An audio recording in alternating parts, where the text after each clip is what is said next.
अकोल्यात चॉकलेटमध्ये अळी आढळल्यानं खाद्यपदार्थांच्या गुणवत्तेवर आणि सुरक्षिततेवर पुन्हा एकदा प्रश्नचिन्ह निर्माण झालंय।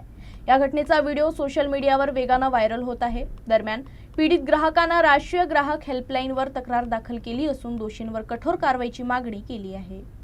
अकोला शहरातील रहिवासी असलेले संतोष सेंदुरशे यांनी चॉकलेट खरेदी केलं होतं। मात्र चॉकलेटचा रॅपर उघडताच त्यात चक्क जिवंत अळ्या आढळून आल्या। हा प्रकार लक्षात येताच त्यांनी चॉकलेटचा व्हिडिओ तयार करून सोशल मीडियावर शेअर केला। हा व्हिडिओ अल्पावधीतच मोठ्या प्रमाणात व्हायरल झाला। नेटकऱ्यांनी या कंपनीच्या उत्पादनाच्या दर्जावर आणि पॅकेजिंग प्रक्रियेवर प्रश्न उपस्थित केले।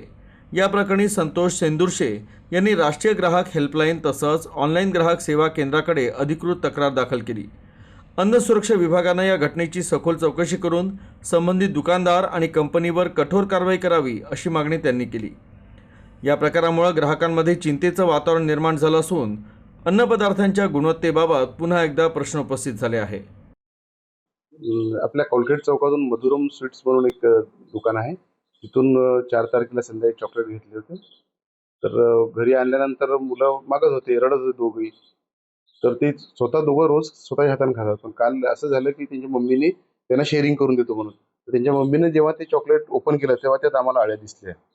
तर जशा अळ्या दिसल्या मग आम्ही ते दुकानदाराशी कॉन्टॅक्ट केला। तर ते म्हणत की तुम्ही अमूलच्या कस्टमर केअरला फोन करा। मग आम्ही अमूल कस्टमर केअरलाही फोन केला, त्यांच्याशी बोललो। तर ते म्हणत की त्यांची टीम 2 ते 3 दिवसात तुम्हाला भेटायला येईल आणि त्याच्यानंतर FDA ला पण मी मेल केलेला आहे।